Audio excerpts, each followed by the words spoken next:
Hello, everybody, and welcome to the Silent Sequester podcast, the place where we're everything but silent. I am here with my co-hosts Dylan Andrews, Sasha, Chanel, Geneva, and our very special guest, Josh. Josh, hello. how are you doing? I'm doing all right. You know, it's over. Everything's out there now, and I've been released, and I'm free to talk about it. So I'm excited to be here. Me from Sequester. Are you ever? Out of Sequester. It's done.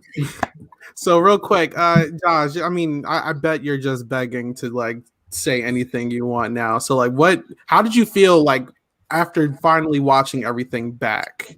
How do you feel? What's going on?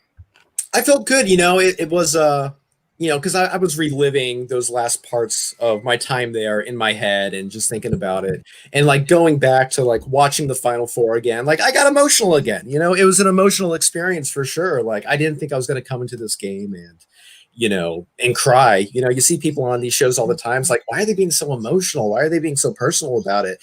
And, you watch shows where people are there for 90 something days or 39 days or whatever. Mm-hmm. And that's a much longer time than you're in Sequester. So the fact that those kind of bonds can really build in that short amount of time is crazy. You know, it's real. You know, that's your world and you're living and breathing it, and seeing that all come to life on the screen and whatnot, and getting to relive it all again was it was an amazing experience. The whole thing was an amazing experience, being there, watching it. So it was great. Well, I can at least let you know, us here, Silent Sequester, we were very big Josh fans. So yes, 100%. As Louis called it, the Josh Mosh. Yes, thank you, Louis. I was like, I don't know how I feel about this, but I see it. I see it now. I understand why. So for my non-Sequester players, the co-hosts, how did you guys feel about the finale altogether? I liked it. I liked the conclusion. I felt like I wasn't expecting that to happen. What I thought y'all were going to do, and this is why I liked your strategy, Josh, because you had it correct. And Natalie really screwed your game over, and I was kind of pushing for her, but I felt like she made a really big mistake at the end. What should have happened is Jacob went home at 5, and you had the right strategy. Drag Billy to 4 because she's the biggest target, and she was going to win the game, and vote her out at 4. So that should have been what should have happened. It should have been Jacob at 5, then Billy at 4. Billy wouldn't have taken you. She probably would have taken Natalie until she flipped on it. So I really thought you were going to win tonight, for being honest. So take that pride. And I appreciate the game that you played. I know it's not easy to go into a game where you don't really have a name or you're not really friendly with most of the people there. So I appreciated that you were able to go through the game only in one battle match, the first one, and you almost took the title. So I'm proud of you. Mm-hmm. I appreciate it.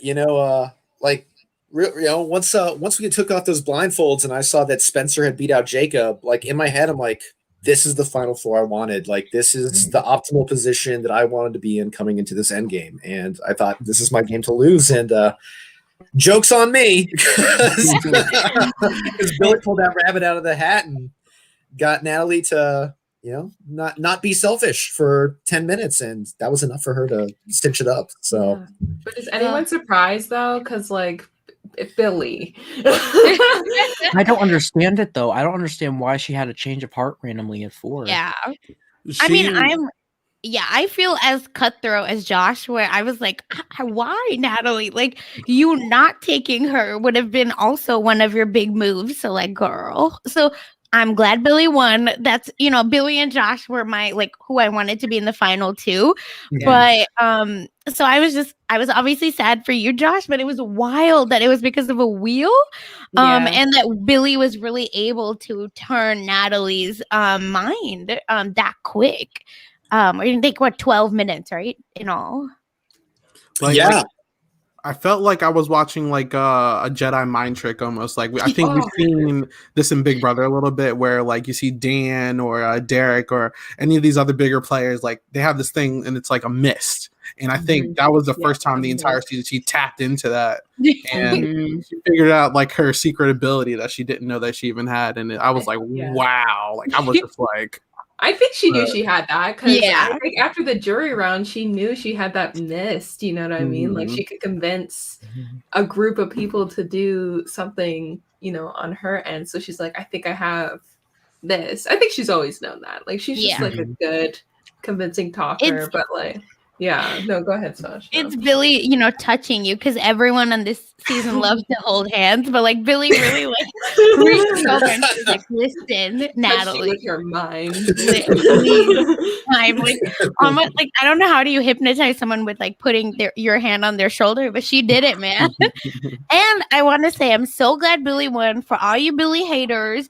And if I ever find a tweet that you're over here liking Derek in Big Brother season 16, then I'm really gonna come for you. Because if you like Derek and you don't like Billy, I think you know what you are. But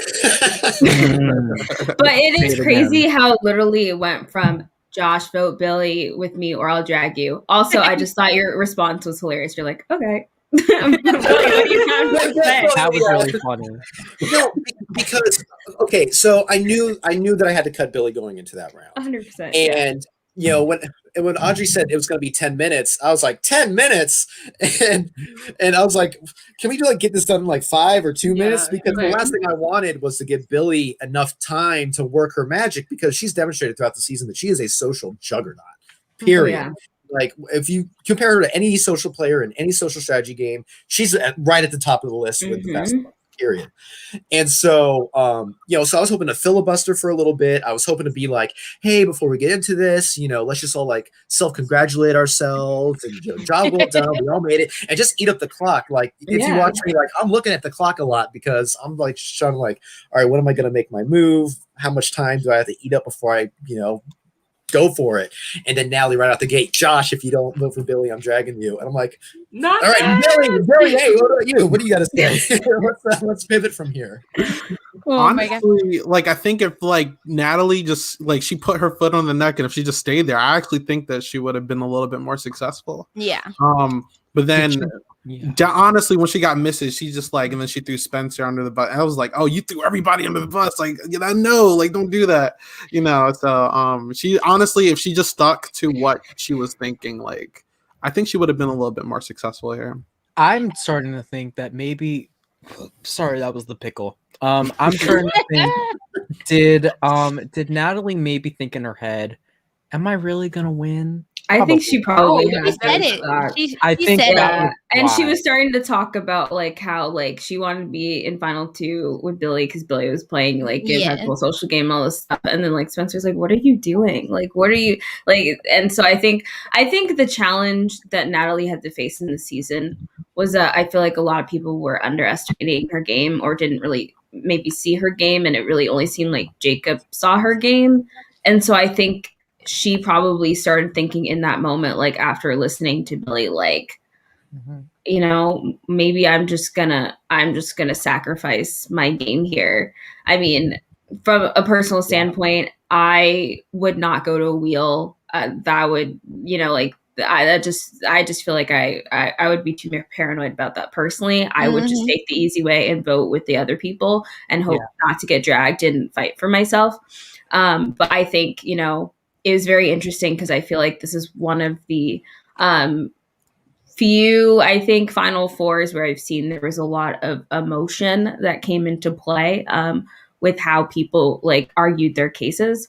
So I think it was unique in that sense. And I mean, I enjoyed it. I thought it was very entertaining. But I also think that like there probably was that moment where, you know, she was kind of like, I'm okay to lose to her. But then I think at that point that's kind of what, you know, went bad for her in that case. So it's like, even if she wasn't wheeled out, you know, obviously Josh is kind of like at the point, probably like, you're the reason I'm out and I'm eliminated. So like, I don't blame him for not, you know, for not allowing her to fight that. Do we think, would Natalie have dragged you, Josh, if she had been wheeled out, do you think? Or Spencer?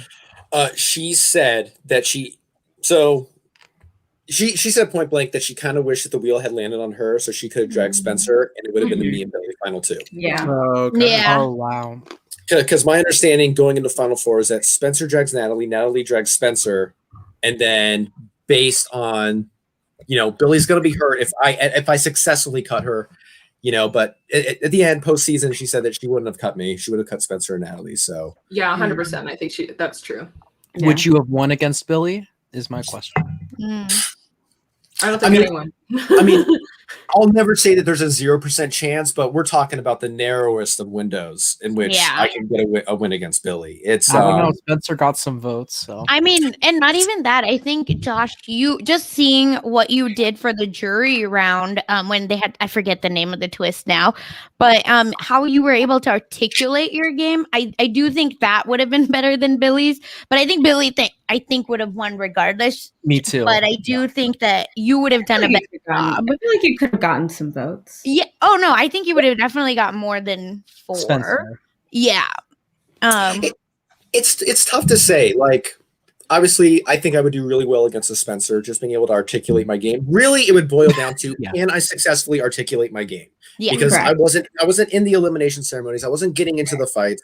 People weren't seeing what I was doing in the game. It would be on me to be able to explain that to them. Yeah. But I don't know if I would actually do better against Billy than Spencer did, because keep in mind, like, Spencer had Katie, who was a friend of his. Right. Spencer had Brent, who was a friend of his. Mm-hmm. You could definitely argue that those votes were not votes based on his gameplay, but votes with relationships that he brought into the house, of which I had 0. So there's nothing that's in the bank for me going in there based on anything I did prior to the start of the season. So it's valid. Yeah. All right, so we might as well just get into this episode. We're gonna be jumping around all over the place because we have I like how we went to the final 4 for I know. Yeah, that's what I'm saying. Let's show the final 5 a little real quick. So, so basically, we see Jacob comes back, and they're going to do their challenge. And basically, the challenge was like the truth will set you free, basically. And if you lie, you go to the jury. So there's 3 balls under like these pots, and like basically you're answering questions, and you smash when you get a ball. Whoever has the most ball wins, and if there's a tiebreaker, which there was, they answer like a question, something math related or something like that. Do you remember what your answer was? For the tiebreaker? Yeah. 38. Yeah. Oh, okay. 38. Okay. Nice. Okay. Wow. Nice. I thought it was an interesting challenge. I mean, it seemed like 3 of these, like in the last few episodes, 3 of these challenges have really been just trying to get these players to like expose themselves. I mean, you got the jury one, and then you had the sand one, and then you have this, like, it seemed like Endgame, they really just wanted everyone to be like exposed. And this one, I think out of all the attempts, was like the most open one to like show everyone, versus like the jury one really just exposed like one person, or the sand one exposed a couple people, where this one everyone can get exposed. Like we find out Natalie thinks Spencer's the weakest player. Spencer wants to take Billy to the end. Natalie says Jacob is least likely to get dragged, all this other stuff. So basically, it actually had repercussions leaving this challenge going into the round. So I thought that was interesting. How did everyone feel about the challenge? I have a question for Josh. I don't know if I'm like skipping forward, so like we can answer it later. Oh no, you're good. You're good. You're good. Yeah, I was, because of these answers, I'm wondering, did that affect your drag specifically, but also like the final 4? Or do you think you would have been like, I need to prove myself for All Stars, allegedly, if you like the way everything like fell, or all the cards fell, like whatever. I'm wondering if like you would have still been so like irked by Natalie saying like you would reverse the drag, or do you think it wouldn't have mattered? I would say it didn't matter at all. Natalie's answers didn't offend me. I think, and I don't recall if they said this on the show, but you couldn't answer somebody to have been eliminated from that competition. So the moment that Spencer was eliminated, nobody could say Spencer as an answer. Okay. So, interesting. But so, and there was, Natalie showed in the prior episode that when I offered to give her my LOS, that she interpreted that as me viewing her as a goat, and you could see maybe like that was the start of her losing confidence in her game, which inevitably led to what happened in the final four. In my eyes, Natalie wasn't a goat. I didn't see any goats at Final Five. I just saw people who had the highest win equity versus the lowest win equity, and Billy was right at the top. And near the bottom were people like me, Spencer, and Natalie. And I thought it was mutually beneficial for us to want to sit next to each other in the end to give ourselves the best chances to win. So if Natalie says that she thinks that I'm the least deserving of the people that were still up there, hey, you know what? I kind of agree. Well, I don't agree that I'm least deserving, but I do think I have the lowest win equity out of a Billy or a Jacob. So no, I didn't take it personally at all. And it had no bearing on my... and is that why you went back and said, like, which player would never get your jury vote? Natalie. No. So yeah, at that moment, like, I did value Natalie's game less than Billy and Jacob's. And that night before, during the battle match of Jacob and Spencer, I was laying there and I was thinking about, like, how do I actually rank the players that are left in the game as far as win equity, or who I would personally vote for. Billy was number one for me, and then Natalie was actually number two. For me, Natalie, I would vote for Natalie over Jacob. I would vote for Natalie over Spencer. Yeah, so I actually had a change of heart that night, reevaluating Natalie's game versus the other people in the house. So I actually had Natalie kind of pretty in high regard. Okay. Now, I will say, because, I mean, you won the competition. Because I saw on Twitter, some people thought this was a misplay. I don't think it was, but I'll explain why. Picking Billy for the safety, because I think it makes sense, because realistically speaking, 9 times out of 10, I don't think that whole Billy and Natalie thing at Final Four really works most of the time. So realistically speaking, if you do successfully get Billy out, I don't think she drags you. You know what I'm saying? So I think it makes sense. But I mean, you want to explain your mindset? Like, why did you give Billy safety? Absolutely. So my ideal Final Four was Billy, Natalie, Spencer. I have to get Jacob out, because let's say I get Billy out at 5. And then I'm in there with Spencer, Natalie, and Jacob. There's only a couple scenarios that happen. Either Spencer goes out and drags Natalie, Natalie goes out and drags Spencer, in which case I'm sitting in the final 2 with Jacob, or Jacob goes out and drags me. So either I'm eliminated or I'm sitting next to Jacob in the final 2. I don't want to sit next to Jacob in the final 2. I know that he's had some bad blood with Muna versus some game decisions that he made, but the first time that he betrayed her on date night, Muna even said, "Jacob, I hope you win this game, and I hope it brings you glory." Like in a kind of like a "F you, Jacob" kind of way. And I don't know if when Muna gets the jury, she's going to reflect and be like, you know what, I don't like that Jacob did that, but I can understand why he did it. And at that point, if I don't have Muna on my side and she's on Team Jacob, the game's over. I've lost. Muna has a ton of influence. Muna has a bunch of friends in the jury, and I'm not going to bank my game on Muna deciding that she's mad at Jacob. And even if she decides that she is mad at Jacob, it doesn't give him the vote and votes for me. That still only opens the door for me. It doesn't guarantee me the win. But there was just too many reasons not to want to have Jacob in a Final Four. Got it. No, that makes too much sense. I completely liked your strategy. And to be honest, I played Sequester 1 time, 2 times. And the one time where I did get to go to the Final Four, I was thinking the exact way you did. I think the key strategy for when you get there was you were right. I don't think anyone played a weak game when you got down to 5 or even 6. But having a big target there, for us, it was Jake Round. For you, it was Billy. It's really smart, because then you have the one person that, okay, they need to go. And for you, it was a really great move, because you knew Billy wasn't going to drag you out the game.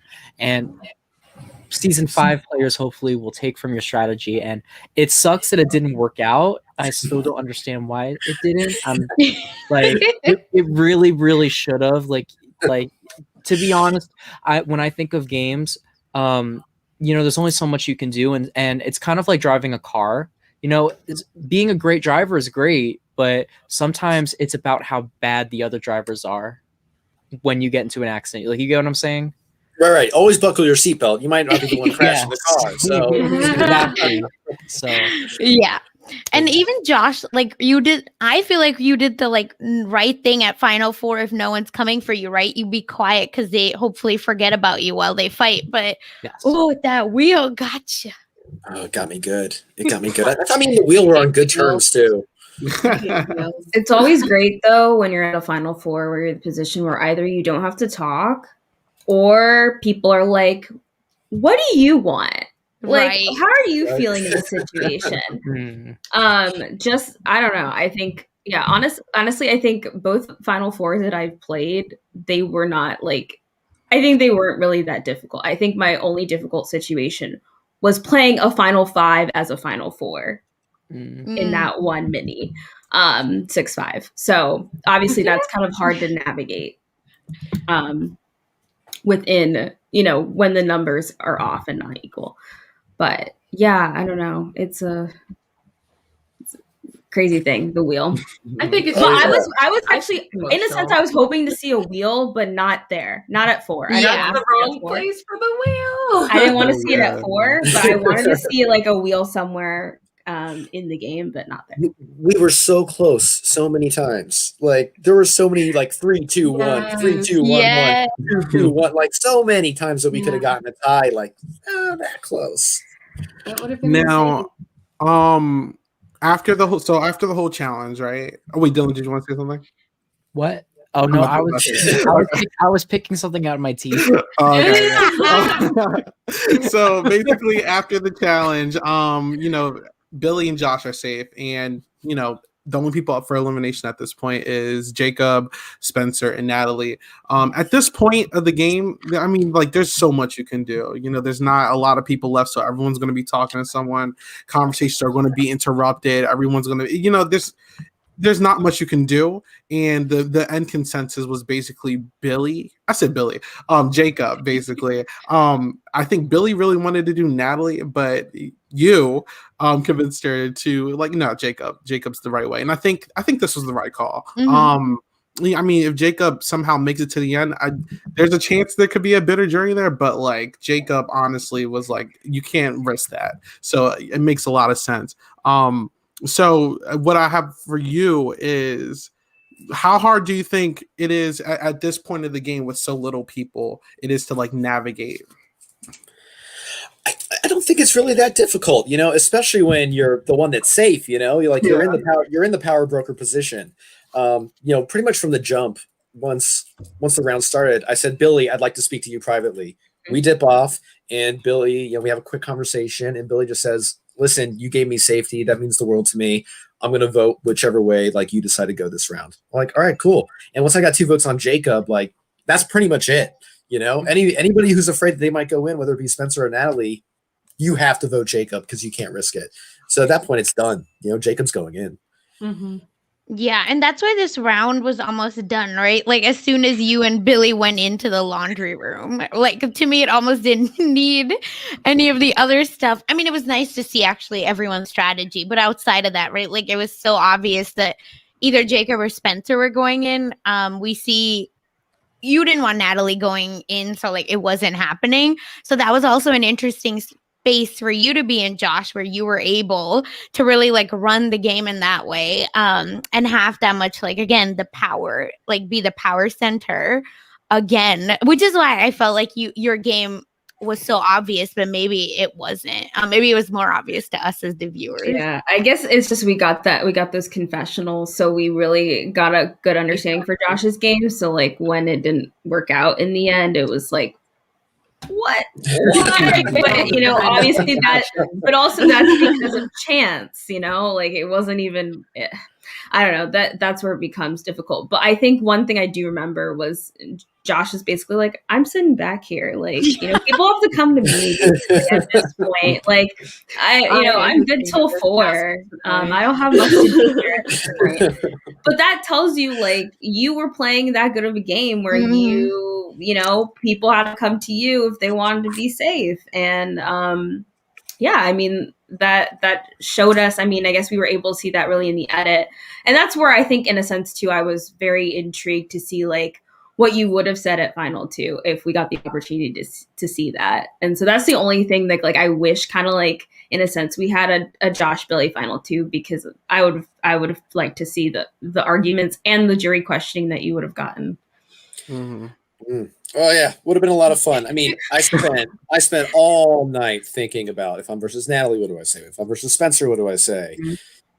Didn't prepare a whole lot for Billy because I was trying to do that before. But I mean, you saw like a little bit of a glimpse of something that I said. Like when I did my jury speech, and I said when I came into this competition, I didn't see the final 13 contestants. I saw the final 13. Like that was like a little bit of like how I was going to lead off, with it. So yeah, saw a little bit. So did y'all have after the final 5 battle match, you like went to bed, whatever, and then the next whenever night or whatever, they had the final 4 and then immediately you went to final 2, or was there like time? I mean, y'all changed, but I was thinking about this earlier today because I got eliminated. And then I've got tears streaming down my face, like I'm crying, and I'm just like, oh, I wanted it so badly, and then I had to step outside just to like get some air, decompress. They whisked me upstairs. I throw in my attire, and I feel like the turnaround was like that. Like as soon as I got dressed, it's like, all right, let's go. They stick us out in the barn, and I say, hey, can I smoke a cigarette now? I haven't smoked a cigarette in 7 days. Like I need a fucking cigarette. And they're like, all right, yes, go smoke your cigarette.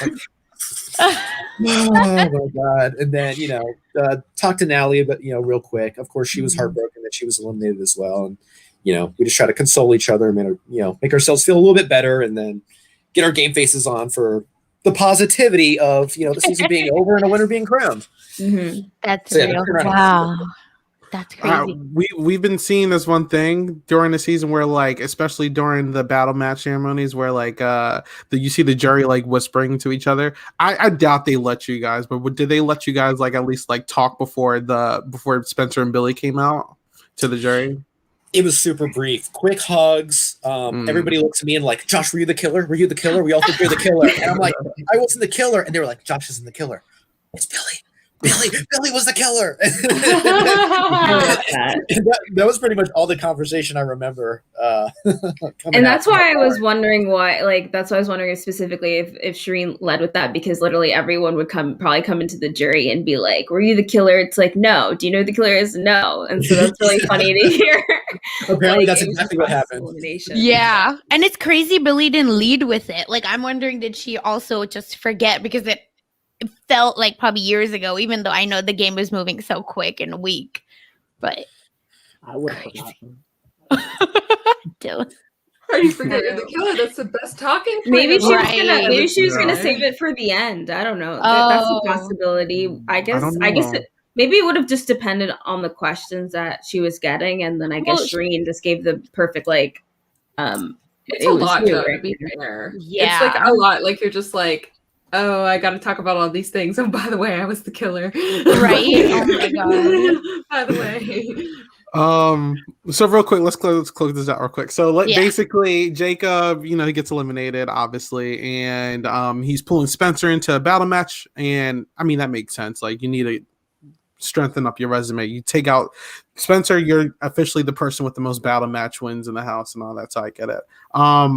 We did see Natalie say that she wanted to get eliminated so she can be the one to drag someone, which she's been wanting that a lot, and like I get it. I don't know if like she second guesses herself in the moment and then says it in the DR or not, but like I've noticed that a lot, because if that's true, maybe she would have like pushed hard for it like in the house, but I don't think, at least to us, we didn't see that. Like did she ever really to like anyone else's face like push like, can you eliminate me so I can drag someone and battle them? I never heard any of that talk out of Natalie. Like when she was having those conversations, I was off with Billy. I had no idea that she had any interest of going into a battle match to shore up her resume. And I've seen her getting a lot of flack for make that consideration, and I don't really blame her for it that much, honestly. No. In a season where there's lots of pre-existing relationships, there's a lot of reputations that were brought into the game, and she's one of those players that didn't really have that coming in. Mm-hmm. I could totally see a reason for her to want to have a visible moment. It's important to be visible, especially amongst, again, a whole bunch of reputations. People have been visible prior to this game. And so I don't blame her for having that consideration. I don't think it's necessarily the worst play. If she goes in and she takes out Spencer, that is a huge head to put on your mantle. That is a monstrous thing to do. And yeah, so I don't blame her for it at all. Yeah, and I think she needed something like flashy is from what we've heard, right? For the jury, the four that didn't vote for Billy, they said like they wanted something flashy or strategic, blah, whatever. So it was really interesting, yeah, because I wonder if like even Billy had won, like not WON, but ONE, like battle, like would that give her, put her over the edge for 11-0 vote? Probably not. I don't think so, but that's really interesting because I agree. I think Natalie needed it, so like I don't mind that. And I don't know how many jury votes she would have had to win anyway, especially against Billy. Yeah. Oh, sorry, go ahead. Oh no, I was saying yeah, you're good. Yeah, I mean over Billy, I think that's probably a losing battle regardless. And I don't put a whole lot of stock into battle match wins, but if you take agency to put yourself in there, I think that's way different than being a house vote or being a drag. Because to me, the key is agency. How much control did you have over your game and your trajectory? And if you willingly go into a battle match to take out a huge target, that is a positive in my book. Versus other battle match wins, which that's not a move. Winning a battle match isn't a move. You survive the battle match. You don't, so. Yeah, I mean, just kind of what Kim is like. What Kim is saying? Like, I agree. Personally, I would not like. Honestly, like at 6, if Josh offered to play an LOS on me, I would take it.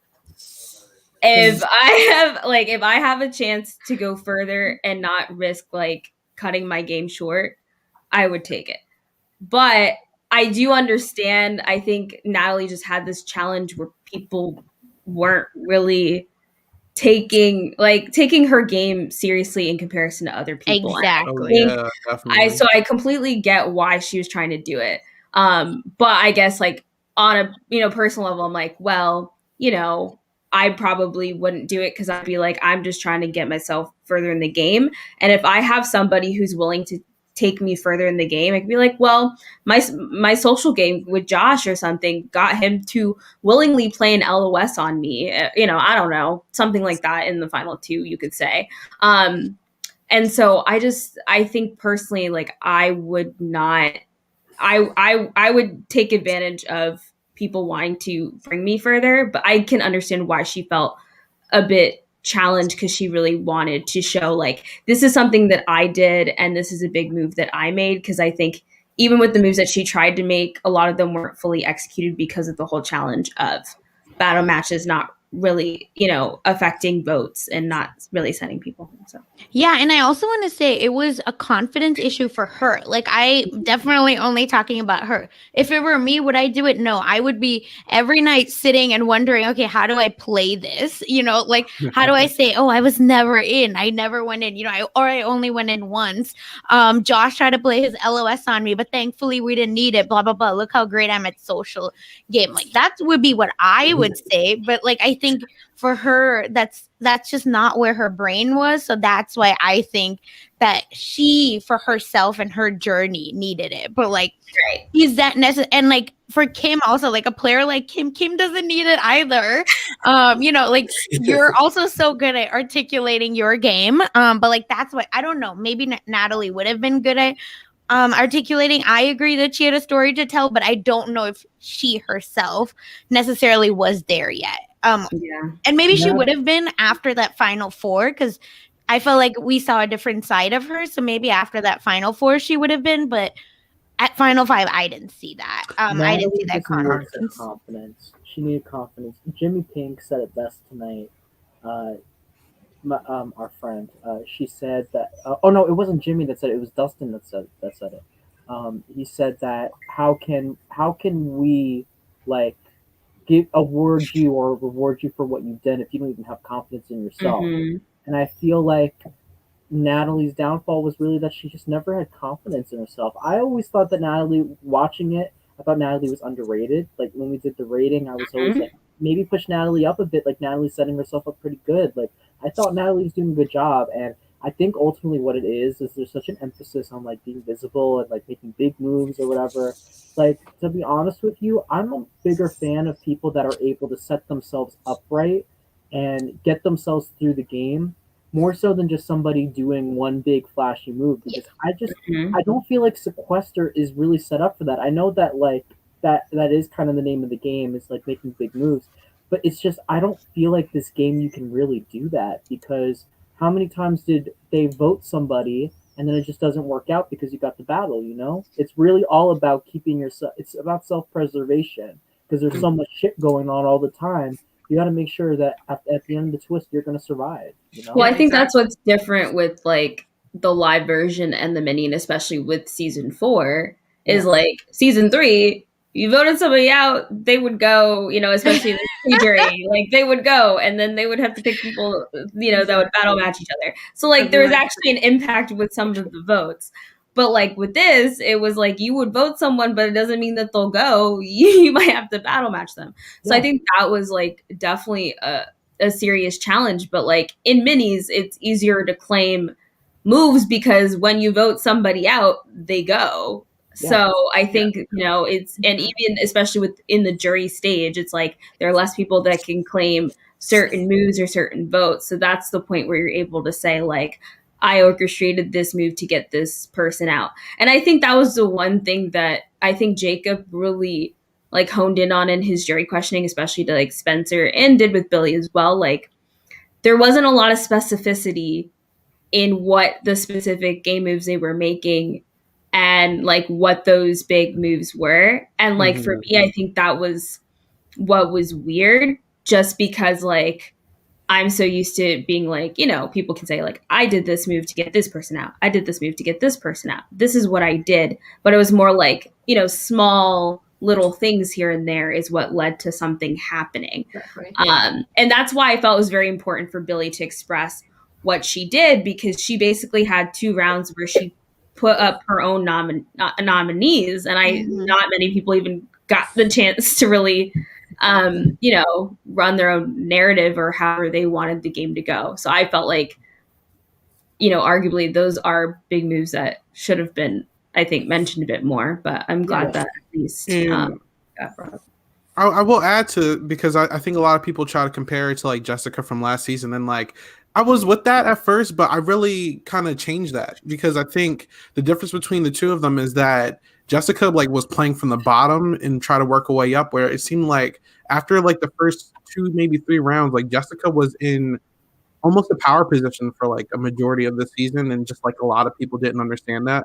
And I think that there's a real big misconception of like floating between like game placement, like no one was really coming after her other than Billy, and like Billy didn't have the type of pull to like really get people to go after Natalie, because people needed Natalie here, you know? So it's like, and actually I'm going to jump to what Kristen said. She said if she got an LOS played on her, she would have been the first person in Sequester history for that to happen. So yeah, no one's ever got. They only played Really? themselves. Yeah, you got to think about that. You know, it's just like sometimes even if that shit wasn't true.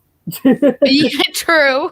I got someone to play LOS on me. Yeah, and that's why it was like, that's like, that would be super baller to say at the end. Like, exactly. I got Josh away LOS on me. Like, I don't know.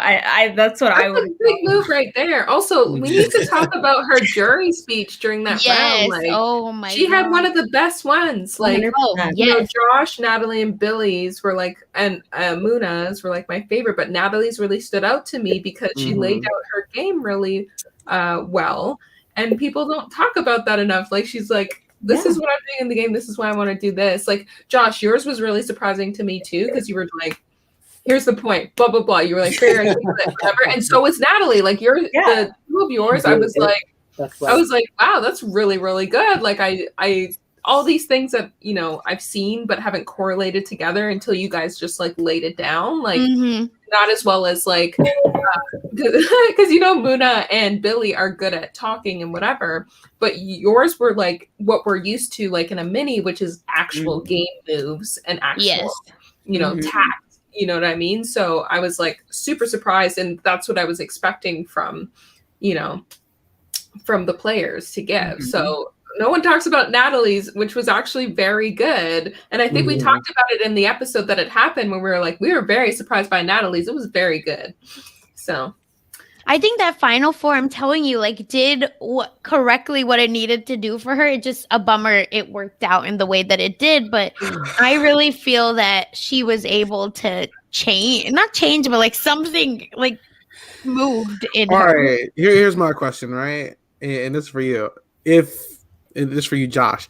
If so look, if she never let go and just said she kept on her story of, if you don't vote with me, I'm going to drag you, right?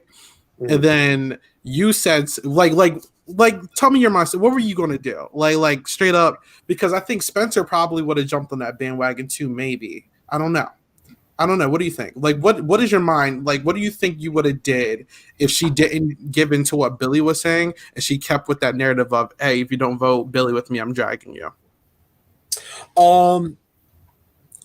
I wouldn't have acted like that had any real bearing on my decision. I felt like being genuine with Billy was really important in that moment.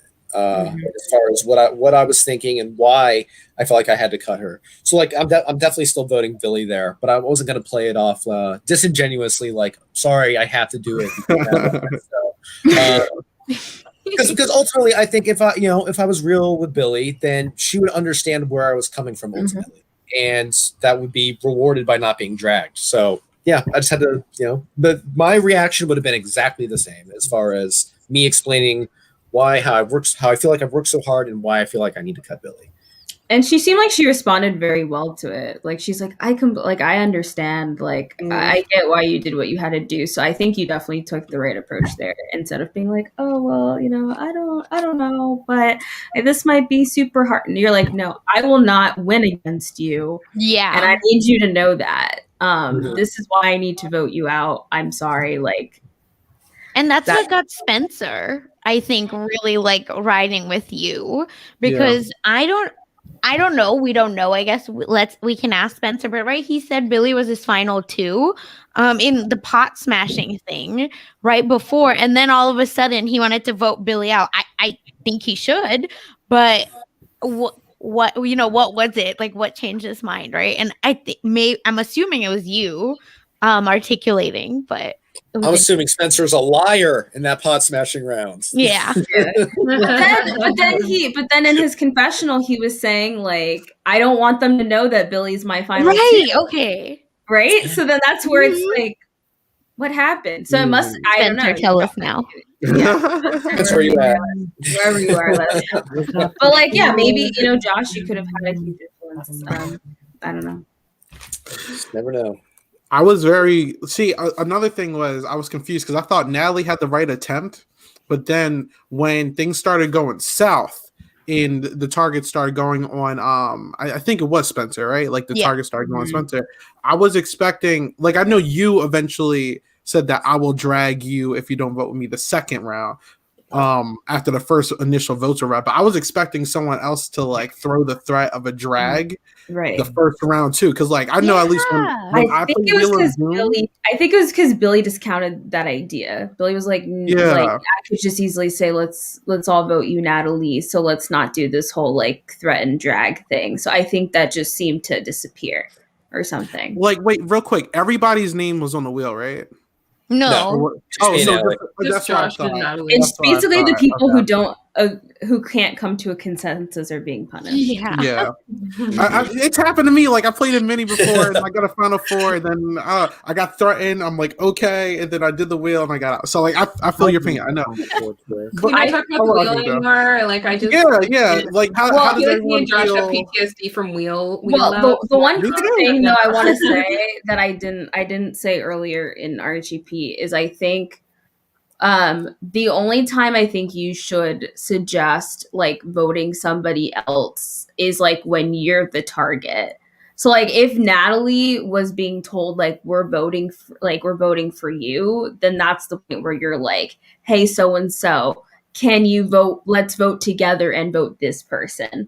Because why didn't they try to take Spencer? That was like Billy and Natalie, right? Like they could have been like, Spencer, we won't drag you, we'll drag each other, or whatever, something, I don't know, lie, who cares? Like I would have been like, oh, we'll drag each other. Billy, do you agree? Kind of deal. And then be like, Spencer, I don't want to go to wheel, I know you don't want to go to wheel, let's like get Josh out, right? Try. I think that the changing the mind in terms of switching the vote to Spencer, I think didn't make sense when the huge stance was like, let's vote Billy. Yeah. But if Natalie was targeted in the Final Four situation and like no one, was budging, that's when I would say you switch it around and be like, hey, like, can you vote with me and we vote this person? I think that was what was confusing about the Final Four. Josh, was there anything that Natalie could have said that would have changed your mind not to drag her? No, nothing. I think you did the right thing. Yeah, I was just asking. Because I would like to play this game again, and if I get to the Final Four, I don't want that shit to happen ever again. So my last thing is to make a move for hopefully a second time. So then that's just it. Do we think that Spencer or Natalie will be invited back? I think you and Billy will, but do we think that those two will?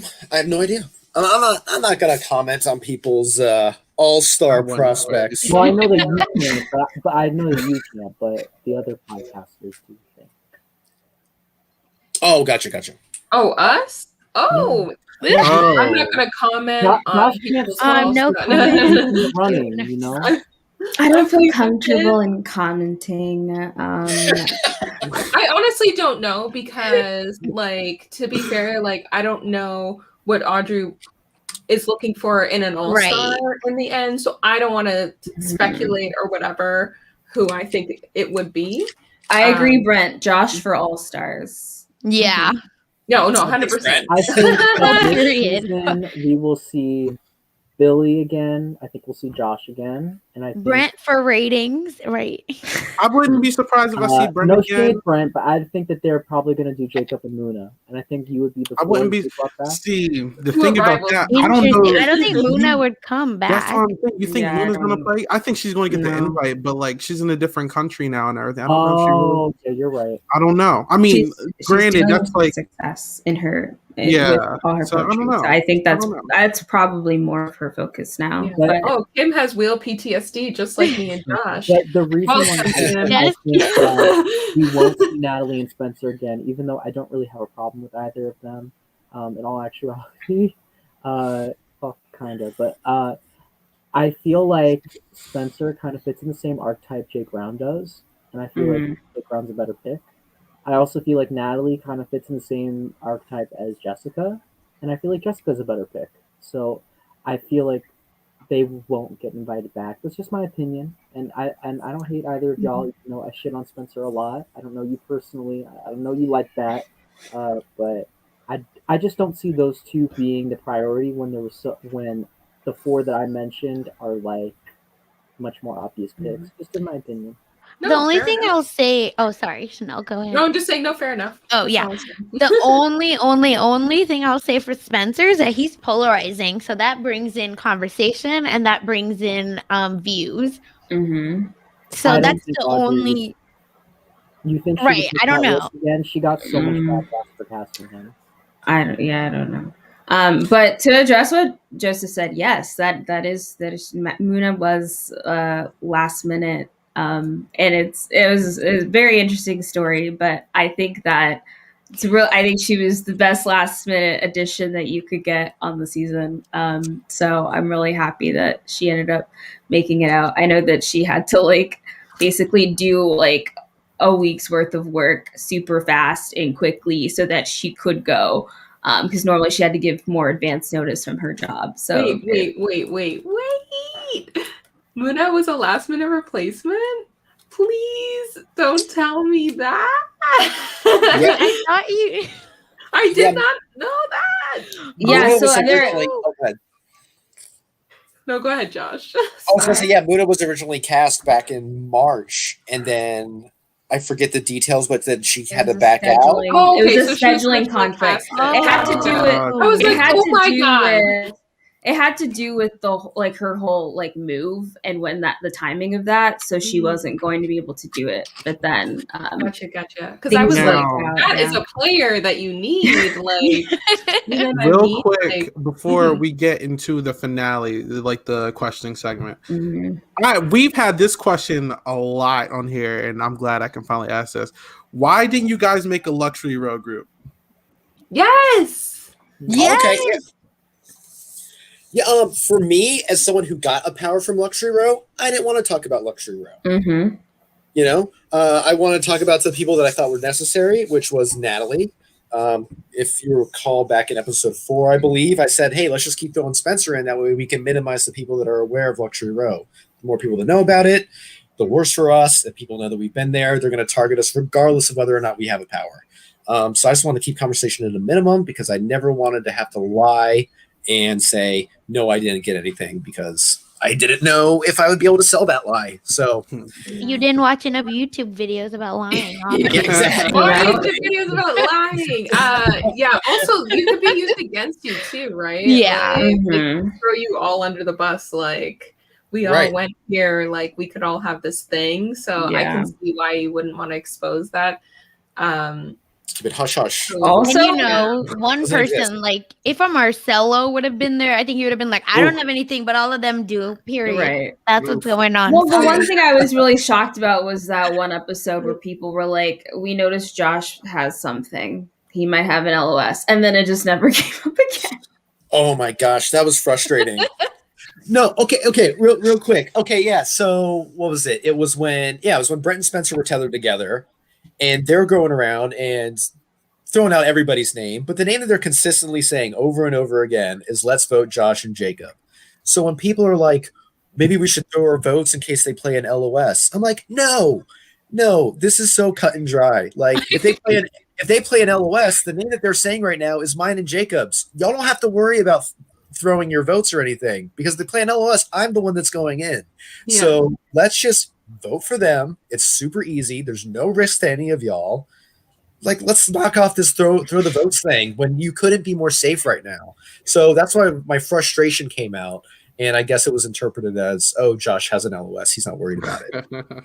Yeah. Also, were you fake looking for LOSs in the house? Because I remember during one shot, I think Jacob was talking to someone or Spencer was talking to someone, one of those two. We could see you in the back, like opening the cabinet, and I totally forgot to ask you, but I just remember. It was half actually looking because I didn't know if there were LOSs in the house. You know, they've had LOSs hidden in the house and LOSs in the battle matches before. So as far as I know, they're still in the house. But then also just keeping up appearances as well. So I was always looking. Totally. All right, so we get to the finale. They figured out that Natalie and Josh are not in the end, and we're going to see that our final two is Billy and Spencer. I mean, we don't have to really go in order of like questioning or anything, but I mean, I just want to discuss about everyone's answers and approaches. Like if we look at overall what they were doing, it seemed like Spencer was focused on his self-improvement as a person in his answers, while Billy was more focused on her self-improvement as a player in her answers. So I think a few people were up in the air when it came to their votes, but at the end of the day, it was going to be like an up. Like I would have been shocked if Billy lost this. Honestly, like the way the editing happened had me on the edge because I was like, it started. Yeah, like I was like, you guys saw in the chat. I was like, is Billy going to lose?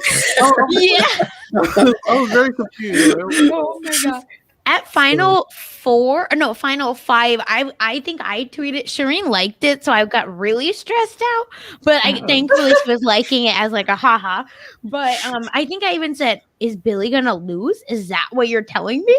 And I think I like tweeted a gif of the like someone flipping a table, and I was like, not today. We liked it, and I was so stressed until the final until the final two, and then I was like, no, she's winning. That's why. Yeah, I Also- will clap to production for that editing job You because got- I was like, is this happening right now? I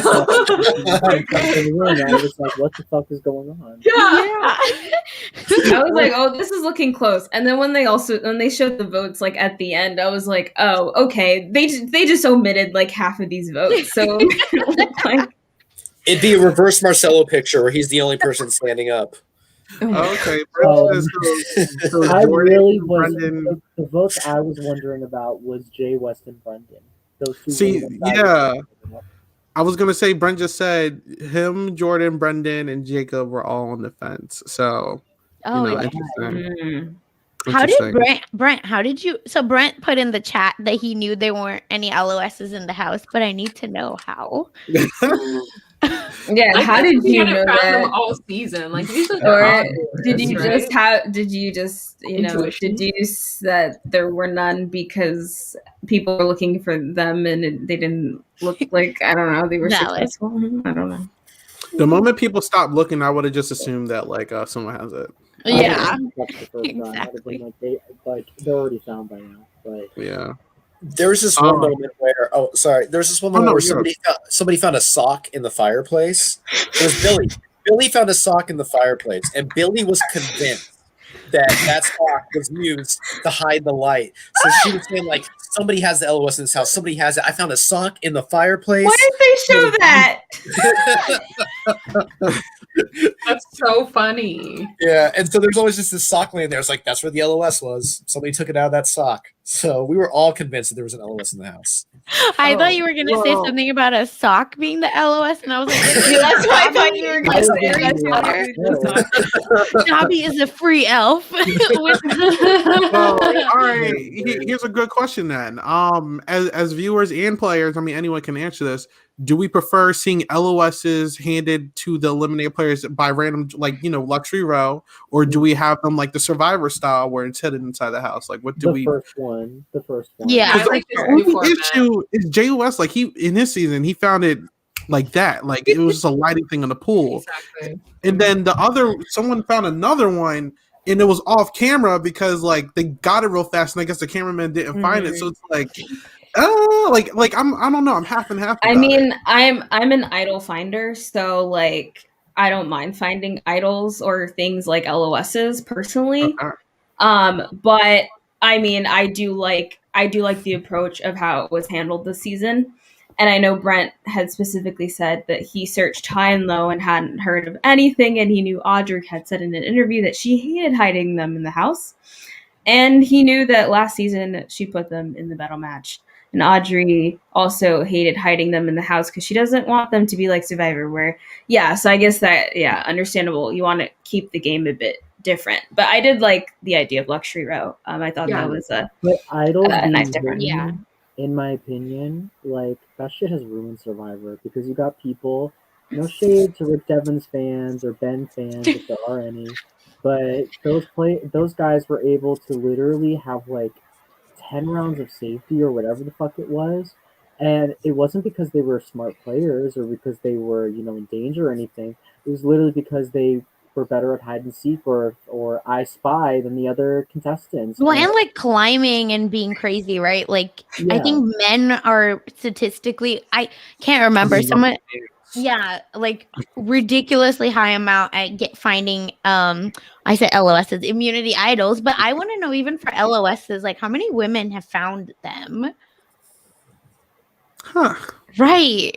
Well, and you're and that brings me to Yeah, I was like, wait, I'll be back. Bye. this brings strategy to it too, because next season 5, trust and believe, you're going to have people that are going to be like, okay, you know what, throw me into a battle match because I want to win and I want to get an LOS. Have them hidden at the challenges.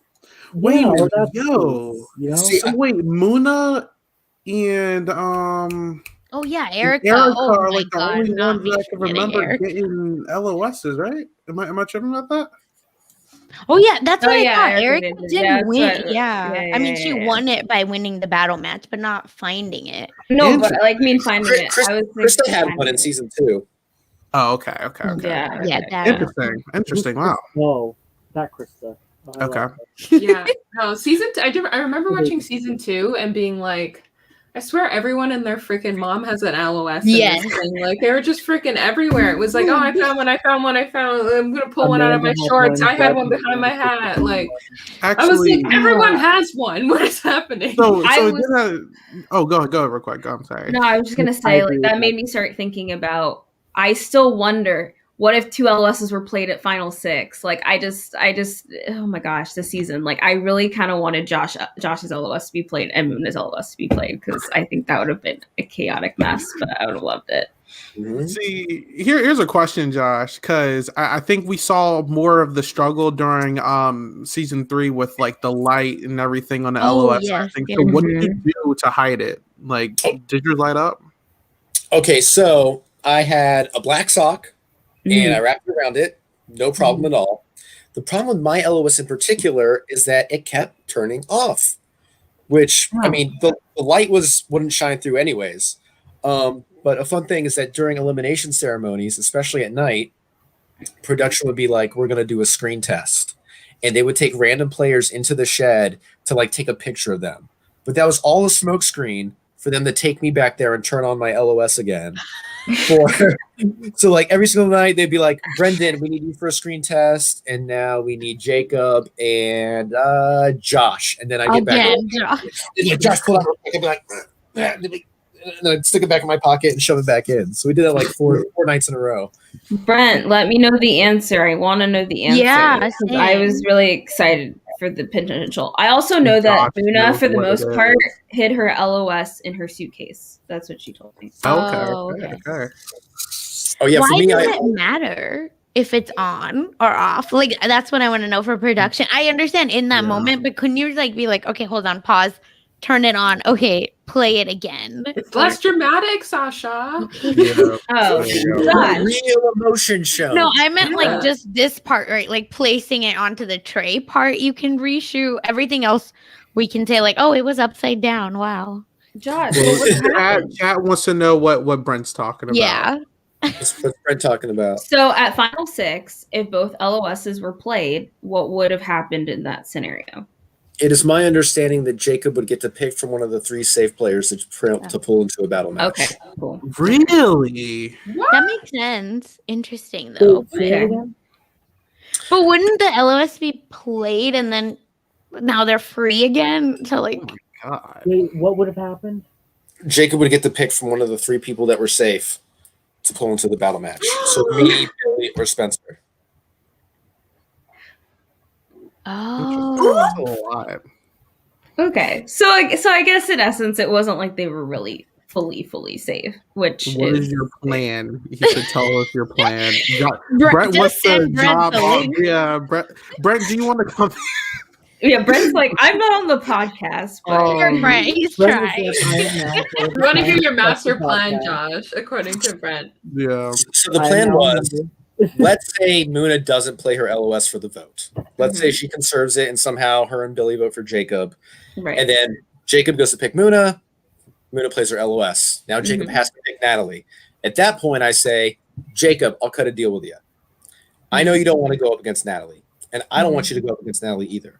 I'll make a deal with you right now that I will play my LOS on Natalie if you agree to take out Billy right now, and then we cut out her closest ally and we work together at Final 5 to cut Muna. That would have been crazy, but pretty awesome. That would have been a great strategic move. Gotcha. Yeah, so there's a lot of opportunity for some crazy stuff to happen there, but yeah. What could have been?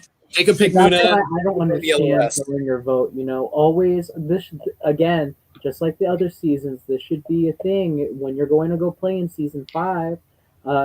Vote for who you want to leave. I don't care what the circumstances are. I don't care if you think someone's going to expose you or whatever. Vote for who you want to leave, because there's so many times where the vote could have been changed if 1 or 2 people had just gone with what they wanted. Like, had voted with Muna, who is it for Jacob?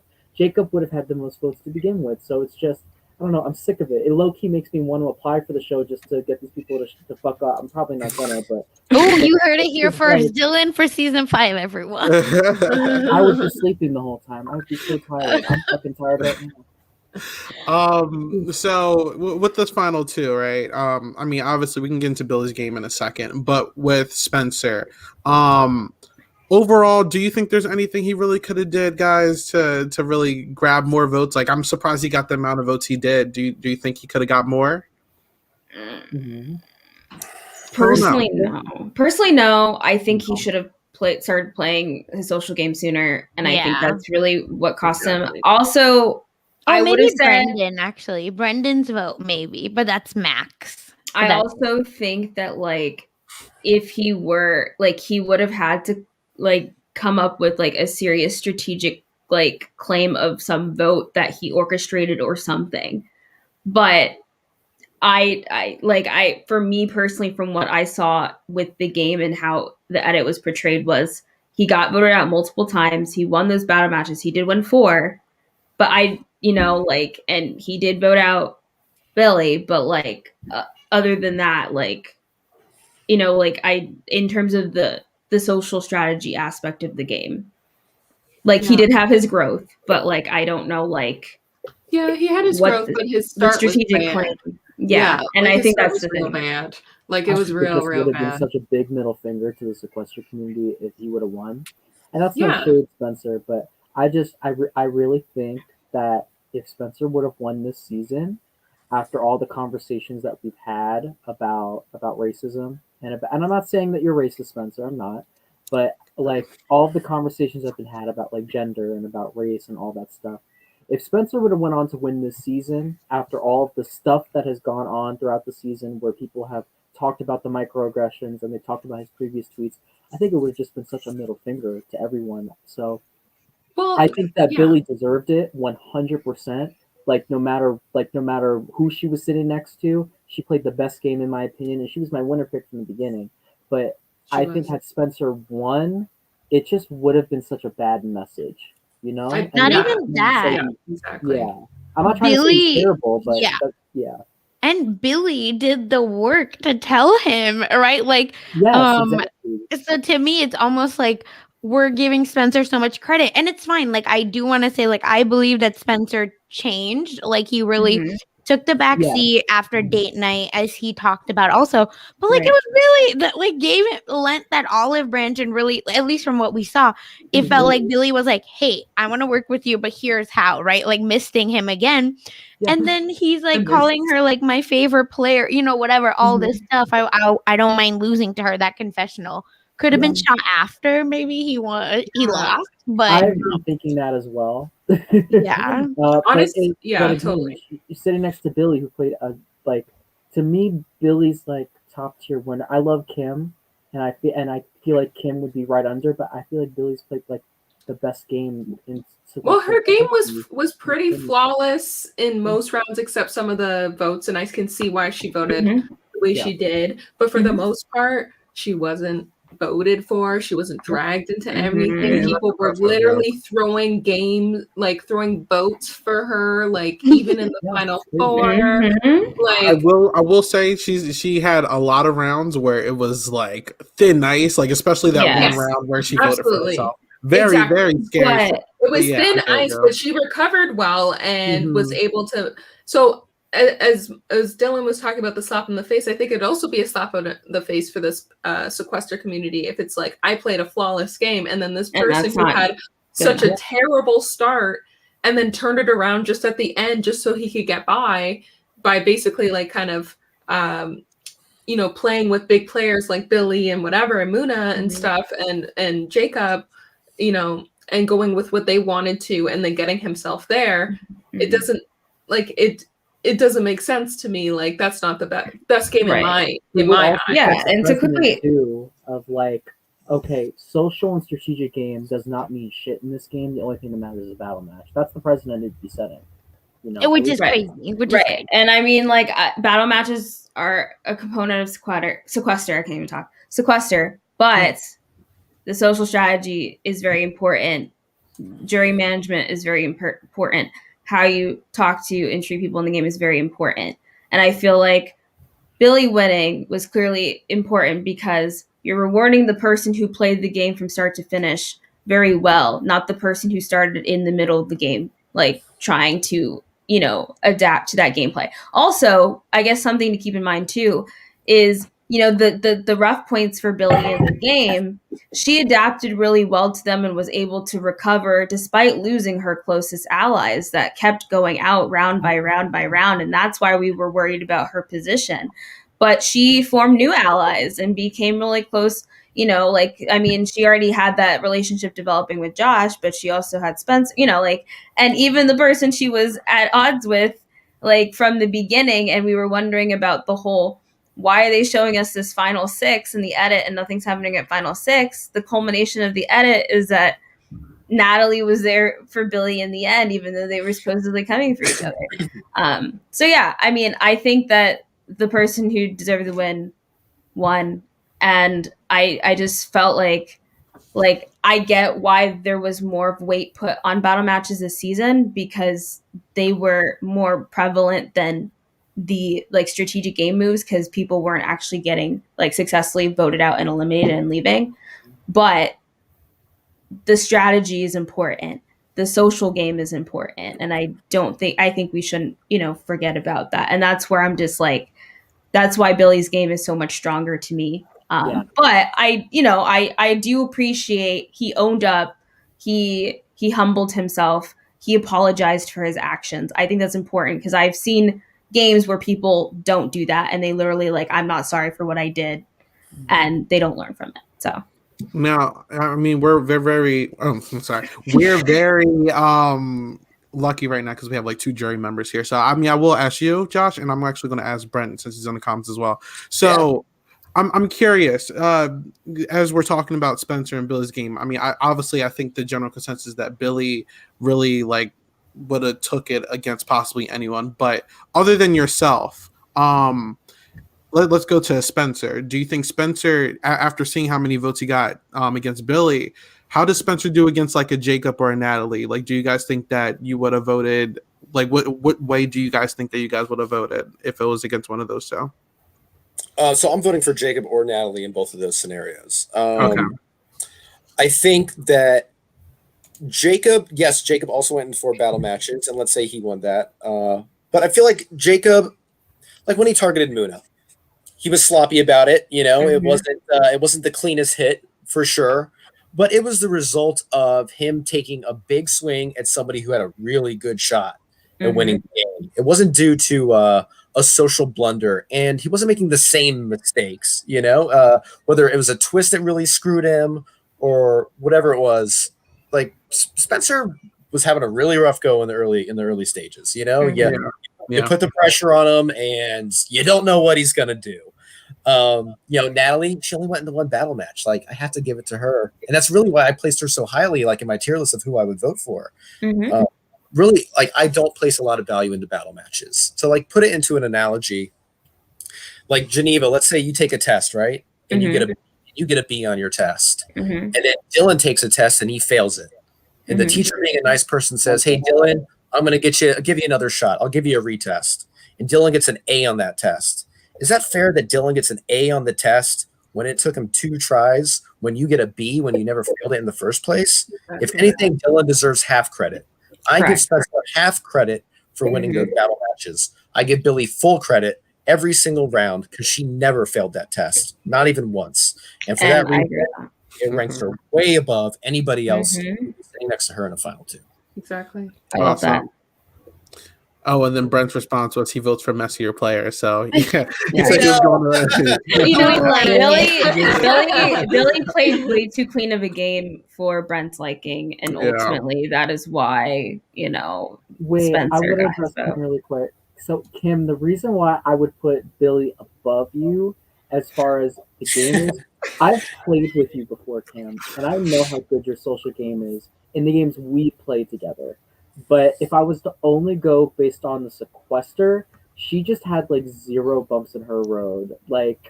That's the only reason, because she had no bumps in her road. You had to fight a couple of times to stay in the game. But Kim is an org legend. I don't know what it is about Kim, and I feel like Billy kind of has that same presence, and that's why she won the game. But when you play with Kim, you know she's gonna win the game, but something in you just won't let you vote her off. Like, I can't explain it to you, but I remember playing a game with her, and we were at like final 4, final 5, and I was like, I know I need to get rid of her, but I was like, I can't get rid of her, and she ended up winning the game. So, I mean, yeah, but I feel like Billy is on that level to where you can't really like you just can't vote her off. Like I don't think I could vote Billy off just because she's so cool, you know. Yeah.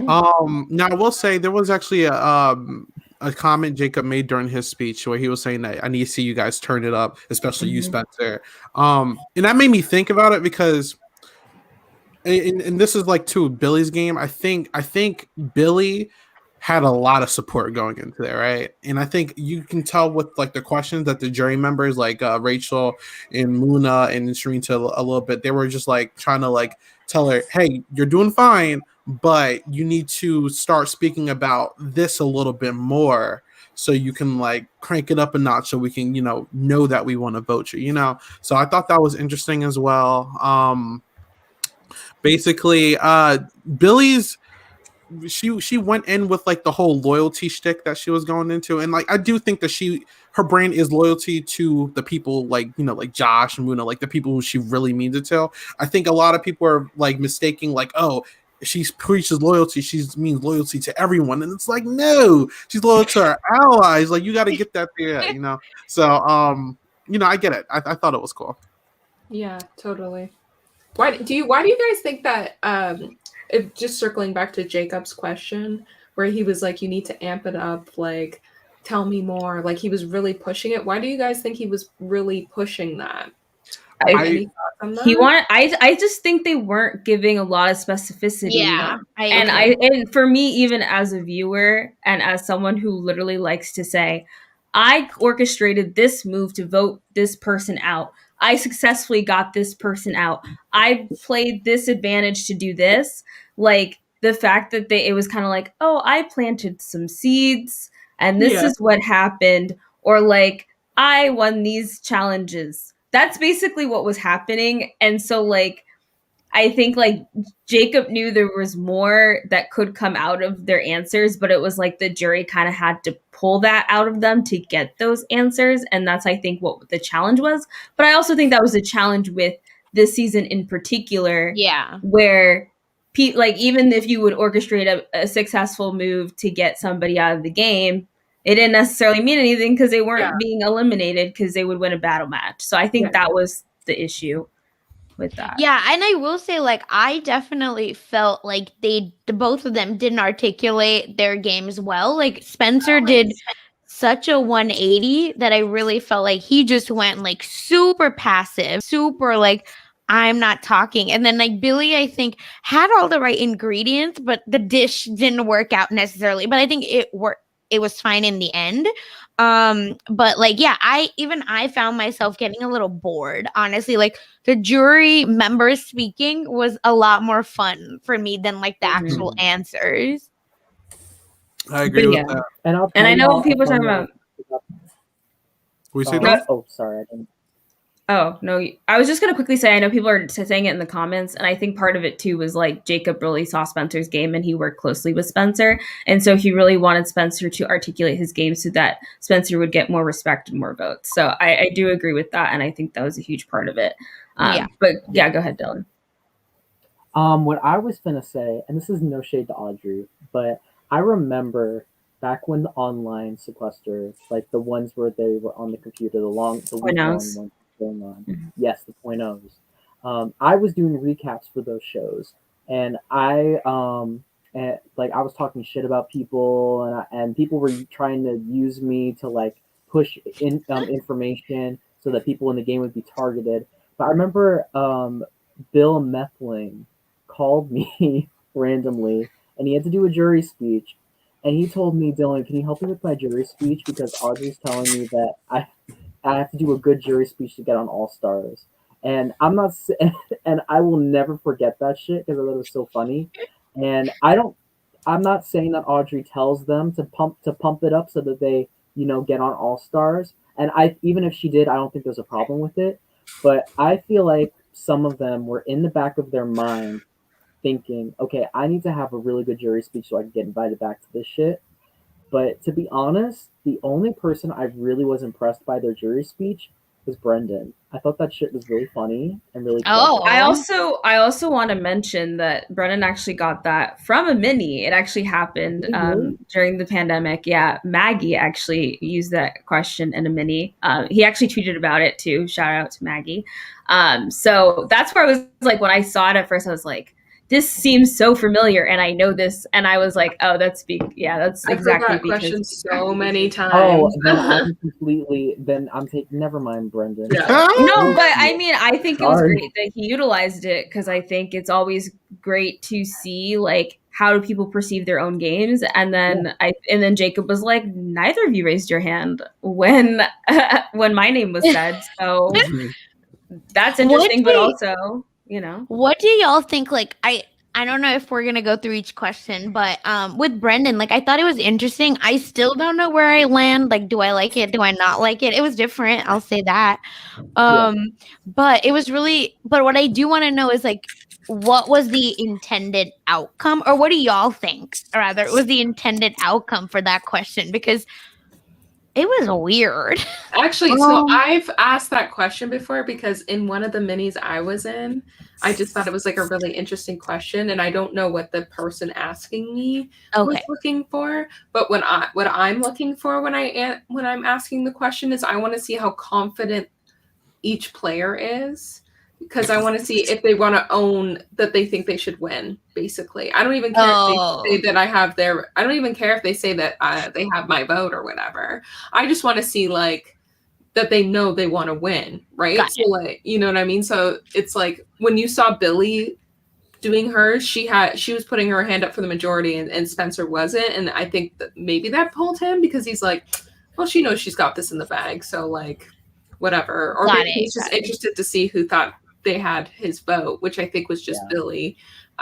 If I can't remember off the top of my head, but when I'm asking it, I just want to see like how confident that person feels, because if they don't feel so confident, like why do I feel confident about voting for them if they don't think that they had a good enough game to get it? Right. That makes sense. I agree with that. And I think in contrast too, it could also be used as a way for that individual person who's raising or not raising their hand to think about how they're answering jury questioning, and how they can actually in the future try, like based on their answers, convince those people that they're hesitant about to get their votes. I know that's not necessarily what the strategy is, but I'm thinking about it from that person's perspective, and how maybe that might be able to help them as well. But I think it's always interesting to see how confident people feel about their games, and if they feel like they are playing the best game, and if they feel like they really need to still work for people's votes. Okay. So yeah, there you have it. The vote count, I did not get screenshots for that. But basically, I believe the votes for Spencer was, and someone tell me if I'm wrong. 4, yeah. 4. So we got Brent, I believe Katie, Marcelo, and Jacob. See, I knew that already. All right. So, but anyway, everyone else voted Billy, and there you go. Lansing, your back. If you want to show your background real quick, you want to show people? Yeah, I'll give you your spotlight real quick for the. Do it, Dylan. You gotta move. Dylan's a little confused. Oh wait. Oh, y'all are putting it. You forget the other end. Oh, hold on. I'll completely. Yes, that's Billy. Hates your background. I just thought that moment was so petty. Like. Yeah, when are we gonna talk about it? Because I legend says Marcelo is still snapping his hand and sitting down. I didn't know that, because you guys came in here saying that people talked about it. I didn't know that, but I thought about that. I'm like, why is he sitting down while everyone else is standing? I'm like, come on now. It felt like he was really bitter against Billy, and I didn't understand. I didn't understand what could Billy have possibly done so wrong? Well, now this is what I'm wondering. Did he find out about the jury round and that he went up because of Billy's noms? Like, I don't know. That's the only thing I can think of. The And game so, was like, over. that's why- It does Josh, not. what was I don't going know. on there? I have no idea. Literally, I'm not sure because I mean he had to assume that it was Muna or Billy that put him up, and they were Mhm. thick as thieves. So Right. it was a joint effort regardless.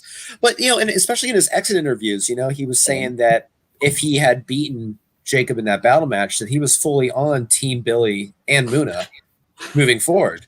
So I really I don't know. I don't know what happened there with Marcelo. Interesting. Did you think to even be like, because you're standing by him? We talked about this before the podcast started, but were you like, yo, hello? I don't even think I noticed him. I think I was just so focused on Billy, and I was just cheering like, "Hey, it's over!" I had no idea Marcelo was sitting down.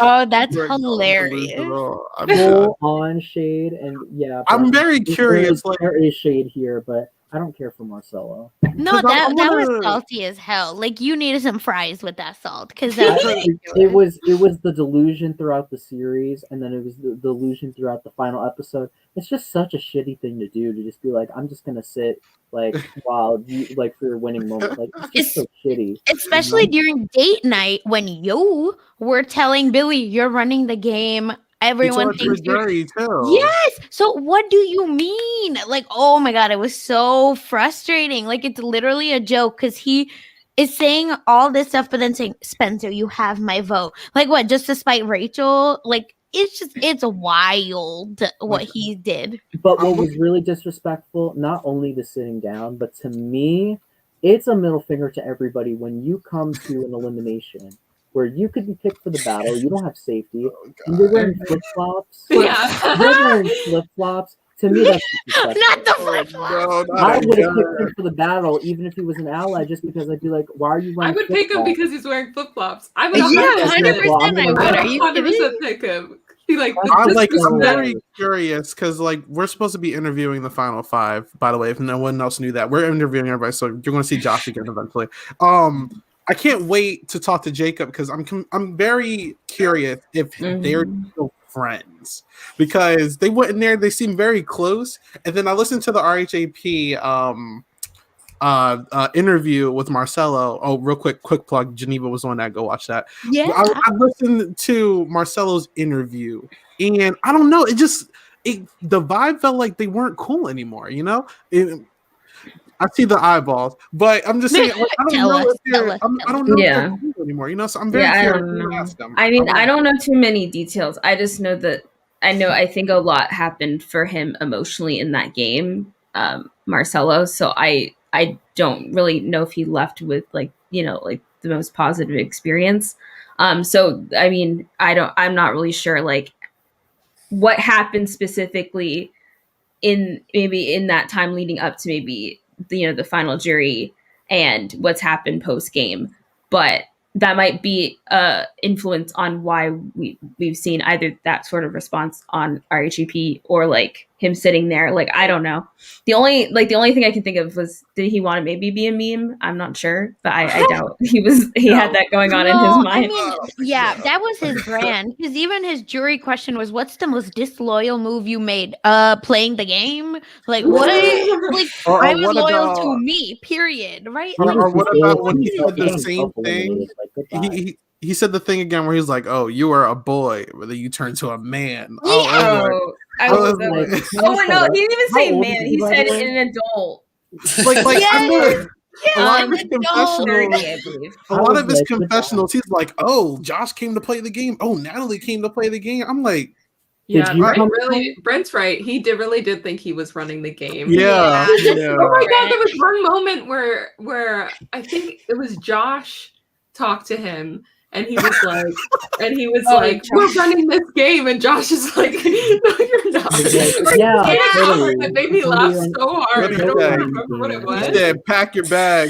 Yeah. Oh my god. It made me laugh so hard. He's like, you're not running anything. Josh said, you're going to lose now. Josh says no. Not that. Oh, hey, man. Jacob.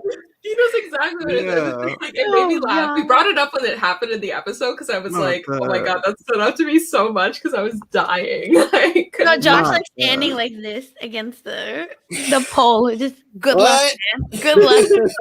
So much messiness. Oh my god. I'm the kind of person where if you do wrong to me, then I'm just gonna start stockpiling things that I can maybe use against you at some point. And so from the moment that he exiled me, I'm like, man, like you're on my shit list, Marcelo. And Marcelo was very sweet to me, like the rest of the game, except besides the whole call me a pussy part. But the in-between time was very nice. So when Marcelo did that, I was like, all right, let's fucking go, Marcelo. You said something to him again. You said, when he got put up for elimination. What did you say? No, Jacob whooped that ass. That was what you said. You had me fucking dead. I was like, thank God for this man being on the screen because I couldn't believe he existed. I was like, it's light outside, the sun. I was just so confused. Like, it's light outside. Honestly, that was one of my favorite exchanges. That's your all-star. That's your all-star tape reel in case you needed it. The delusion. I don't remember if this is in the edit, but Marcelo said, like, I want to go through and just say something nice about everybody except for one person. And then he got through everyone, and then I was like, all right, so he's either going to say something mean about me or Natalie. And then he said something nice about Natalie. I'm like, what the fuck's he going to say about me? What did I do? And then that happened. I'm like, man, fuck you. That was coming for me. What the hell did I do? Whatever, bye. Oh, man. I was saying shit about it. Yeah, I was saying shit about your game of confessionals, but you didn't see that, Marcelo. Yeah, exactly. You know what? Here's a question. Now that you watched everything, it's over. What was your reactions on a lot of people's confessionals? Ooh, yeah, I'm trying to think if there's any that I found really surprising. Probably the most surprising one for me was when I had my date with Natalie, and she was like, "I'm not down for this Final 3 deal that I had going with her, Brendan, and I." And that she was totally on board the Jacob train. I didn't know she was on board the Jacob train like that hard, especially at that stage in the game. Like later on, yeah, I found out, but I thought that was a good plan, for us to maybe get some big targets out of this house. And the fact that she really wasn't even entertaining it, I was like, damn, because I really tried to like work with Natalie and form a relationship with her, and she was all aboard Jacob. Is there anyone's personalities that like shocked you that like you didn't get that vibe from them in person? No, not really. I feel like everybody was pretty much themselves, throughout like Shireen is always Shireen, Muna is always Muna, Spencer's always Spencer, Billy's always Billy, everybody was pretty much exactly what I thought they, who I thought they were, confessional to in game time. So I just remember what Josh said, and he was like, "Oh, we're snakes in this game," and then Josh went, "You're gonna snake your way out of this game," or something like that. Oh my god! I was like, "Yes!" Oh my god, I can't. The best was it with Marcelo again, right? Where like Marcelo and you were talking in the laundry room, or was it? That's what I'm talking about. Yeah. Okay. Right. And Marcelo's like, "I got Josh. Like he doesn't know what." Like he's doing, and then cut to Josh. This guy, I can't wait to vote him out. Oh my gosh. Poor Marcelo. Oh man. Shouldn't have sat down. We wouldn't have gotten in this hard. You know what? There's going to be another situation where they're going to bring someone back like Jay West this year, and they're going to bring back Jay West. Oh yeah. Sorry. And you think they're going to choose Marcelo as that one? Stop. Is that what you're trying to say? Get out of here. All right. Anyway, so that's enough of the episode. So lastly, what we have to do is there's not really anything to update, but you know what? Well, I realized I was like, are we going to do our tier? I can't even do this anymore. Also, real quick about this tier list. Oh, I'll put it back so you can do this real quick. Go ahead. Yeah. Last week you're like, oh, we're thinking A, but bad look from Josh resting in the laundry. It's like, I am a heavy smoker. I just ran back and forth with sand. I thought I was have gonna. the context. Oh my god! I You will have say context. I was I talking was about, like, leading that I need charge. to breathe, and I just laid my ass down. I was like, all right, what are we talking about? I will say I was leading that charge, so I apologize because I know. I was like this close to A, and then you were like, actually. I had you there. I was like, wait. You had a high B. You were the top of the list. To be fair, we're just I was very just like, tough why is he critics. laying like this, like Josh? Because you do like even this this episode, right? You were like, I'm in final 5, like you come talk to me. So that's why I thought that was your energy with the laying down. No, for real. No, this was a great season to cover. I've always wanted to do something like this, so this was awesome. I think we're just going to start closing everything out. First of all, Josh, thank you so much for coming over here. You're the first person from this season to be over here. Thank you so much for having me. I remember DMing you before the season started because I saw you were following me. I was like, oh shoot. I was like, yo, I've got you. Like, so, I'm thank you for coming on. I don't know. Do you want to plug anything? Well, that's good. No. Josh for All Stars, we're plugging it. Thank you, edit fan cams, please, everyone. No, thank y'all so much for having me. Isaiah, I remember listening to one of your podcasts after you made Class of 2020. I was like, hey, I like this guy a lot. So I started following you, and so it's just really cool being here. This is my first podcast I've ever been on, like, period. So awesome. Yeah, it's awesome. So we got the exclusive. Yeah, we're so thankful, honestly. Like, even I think since our first episode, you've been in the chat. So yeah, you've been here. So we're just, really thankful for you, and like we really were riding hard for you. I feel like you and Brent. You and Brent have been day one. So Spencer's been always on my list. Oh, yeah, Spencer too. Actually, yeah. I'll play them. So okay, Dylan. I mean, no. What do you want to talk about? Go ahead, Dylan. You've been keeping me up till 5 a.m. So me too, bro. You watch a fucking crazy ass org where I just had to kick someone out because they were being crazy. You can go watch I Love Money All Stars at Dylan Does. We just had a lip sync challenge. Chanel and Isaiah are in it. And it's just been fucking crazy, and I've been exhausted. That's why I'm half awake right now.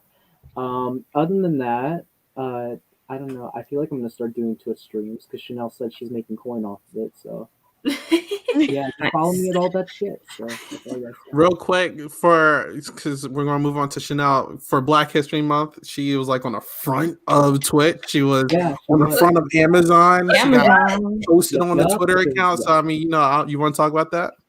Yeah, sure. So for Black History Month, Twitch is doing this really awesome campaign where they're highlighting Black creators on Twitch. So I was asked to participate in this. So I'm going to have my stream on the 18th at 4 p.m. PST, 7 p.m. Eastern. They're going to be like pushing a lot of traffic there. So we're just going to hang out. I'll probably play some Dead by Daylight. You can watch me get killed a million times because I'm terrible at it, but I still try to play it. Anyway, so check that out and check out some of the other creators they have going on there because there's so many awesome ones on there. And then even in my streams, I'm going to be trying to highlight a lot of the Black Twitch streamers that I've met in the last few months. So every time I do a co-op game, I'm going to try to get them in there so we can highlight them as well. And even for the special stream on the 18th. So come check it out. My streams are really fun. Among Us on Sundays, and then I just kind of mix it up for the rest of the week. And I'm really excited to see a lot of the stuff on Twitch going on. And yes, I'm playing Dylan's org, and I'm crazy, and I shouldn't be, but it's real fun. But yeah, Twitch is come check me out, Coder Girl Chen, same as my Twitter one. Come hang. All right, Geneva, you were just on Rob Has a Podcast not too long ago today, and you're here, so thank you for coming. had to talk about it from two different perspectives. Especially with Josh, which I was super excited to chat with Josh because I've been a huge fan this entire season. And it's just cool to talk with people about their perspective, what's going on in their head, and just understanding things that we don't really see. So it's always awesome. So yeah, you can definitely go there if you want to know some of my other thoughts and perspectives on the episode and the season as a whole. You can follow me at Peace Love Jen on Twitter, Instagram, YouTube. Also, I guess if you want to watch me play a social strategy game, you could catch up and binge watch Survivor Syracuse Season 2 when I was doing my master's. The finale, Part 2, it airs on Thursday. I'm filming the reunion tomorrow, and then that will air the following week. Fun times. And yeah, stay tuned for more on Silent Podcasts, right? So yeah. Oh yeah. So Sasha, how about you? I mean, you've been doing your Survivor stuff too and all that other stuff. So yeah, you can follow me on Twitter at funsize_04, where I just tweet my thoughts on all these crazy reality TV moments. You can also, hopefully by Valentine's Day, Geneva and I might have a surprise about a #1 Netflix show coming to you. So or a podcast about the #1 Netflix show. Sorry. So hopefully I can say it. But yeah, we'll be talking about our thoughts about Bridgerton. So come talk to us, and let's see what happens. We're not even sure. We'll be recording soon. So follow us and you'll know more when it drops. And lastly, this was the first show of Silent Podcast. Just literally got done rebranding the channel. It's not Isaiah Count One anymore, so you don't have to be confused about the name anymore. It's Silent Podcast now. So, obviously we're going to be back for next season of Sequester. But in the meantime, we are going to be covering some other shows now. So, I mean, you're going to see us do some Big Brother stuff, some Survivor stuff, Temptation Island, Drag Race, For Bama Short, everything. Maybe Penthouse. We'll see. We're going to be covering a lot of stuff over here. Starting in like a week or two, we're going to be having like a consistent schedule. So you're going to be seeing us podcasting a lot more than usual. Some is going to have all of us. Some of it's going to have a couple people. You might be some new people. We're going to have a lot of stuff here. So subscribe if you haven't, if you're into what we do over here, and we'd love to have you guys over here. But yeah, that is Sequester season 4. It was a bumpy ride, but it was honestly, I think this was like the best season so far, honestly, to me. But yeah. Agreed. Is there any closing thoughts? I liked it. Are you sure? Yeah, there could have been something that might have been slightly better, I think, for Josh. A little bit, but Just, maybe not wheels. Who knows? But all right, everybody, have a good night, and until then, we will see you next season. Bye. Bye, everybody.